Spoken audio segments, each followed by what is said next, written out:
এপিসোডের শুরুতে দেখা যায় অনিরুদ্ধর ওপর ওঠা সব মিথ্যে কলঙ্ক নিয়ে বাড়িতে চরম উত্তেজনা চলছে। অনিরুদ্ধ বারবার নিজেকে নির্দোষ দাবি করলেও পরিস্থিতির চাপে সে মানসিকভাবে ভেঙে পড়ে।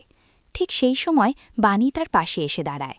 বাণী অনিরুদ্ধকে সাহস দিয়ে বলে যে সে জানে অনিরুদ্ধ নির্দোষ এবং ওপরওয়ালা সব দেখছেন, তাই একদিন সত্যি সবার সামনে আসবেই।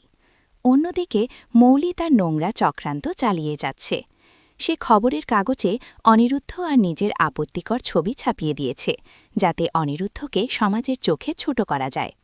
মিস্টার চ্যাটার্জি অর্থাৎ অনিরুদ্ধ এই পাবলিক হিউমিলিয়েশনের বদলা নেওয়ার শপথ নেয়। সে বুঝতে পারে এই সব কিছুর মূলে রয়েছে মৌলি, শুধু একটা প্রমাণের অপেক্ষায় আছে সে।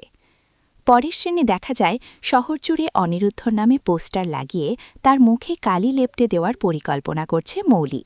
সে চায় অনিরুদ্ধ যেন কোথাও মুখ দেখানোর জায়গা না পায়। এদিকে বাণী তার স্বামী অনিরুদ্ধকে আগলে রাখে। অনিরুদ্ধ যখন বাড়ির সবার কাছে ক্ষমা চায় যে তার জন্য সবাইকে অপমান সহ্য করতে হচ্ছে, তখন বাণী তাতে থামিয়ে দিয়ে বলে সে অনিরুদ্ধর ওপর বিশ্বাস হারাবে না। বাণী জানায় এর আগে একবার অনিরুদ্ধকে ভুল বুঝে সে অনেক বড় অন্যায় করেছিল, কিন্তু এবার আর সেই ভুল করবে না। অনিরুদ্ধের শক্তি হয়ে বাণী সবসময় তার পাশে থাকার অঙ্গীকার করে।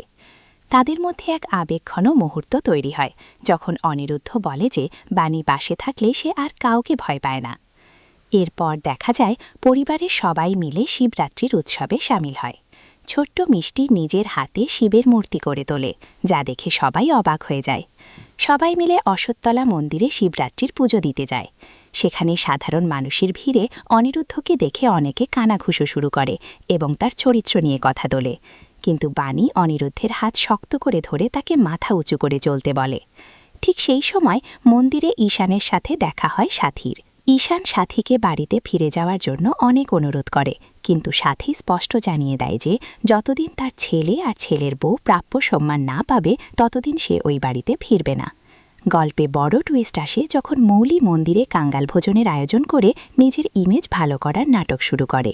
সেখানে নাচের প্রতিযোগিতায় অনিরুদ্ধের মেয়ে তানিয়া প্রথম পুরস্কার জিতে 2000 টাকা পায়, কিন্তু মৌলি সেখানেও বেশ ঢালতে পিছপা হয় না। সে সবার সামনে বাণীকে অপমান করে বলে যে বাণী নাকি বড়লোকের ছেলেকে ফাঁসাচ্ছে আর এখন নিজের মেয়েকে নাচিয়ে টাকা রোজগার করার ফন্দি করছে। মৌলির এই অসভ্যতা দেখে বাণী গর্জে ওঠে। মৌলি শর্ত দেয় যে সে গরিবদের অন্ন দেবে ঠিকই, কিন্তু বাণীকে তার সাথে নাচের কম্পিটিশন করতে হবে। অসহায় মানুষগুলোর মুখে অন্ন তুলে দিতে বাণী সেই চ্যালেঞ্জ গ্রহণ করে। আগামী পর্বে দেখা যাবে বাণী আর মৌলির মধ্যে নাচের এক মহাযুদ্ধ শুরু হতে চলেছে। মৌলির নোংরা চক্রান্ত কি এবার বাণী সবার সামনে আনতে পারবে, নাকি মৌলি আবার নতুন কোনো ফাঁদ পাতবে অনিরুদ্ধকে শেষ করার জন্য?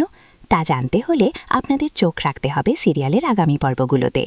ভিডিওটি যদি ভালো লাগে তাহলে একটি লাইক করবেন, আর এরকম আরও সিরিয়ালের আপডেট পেতে চ্যানেলটিকে সাবস্ক্রাইব করে রাখবেন।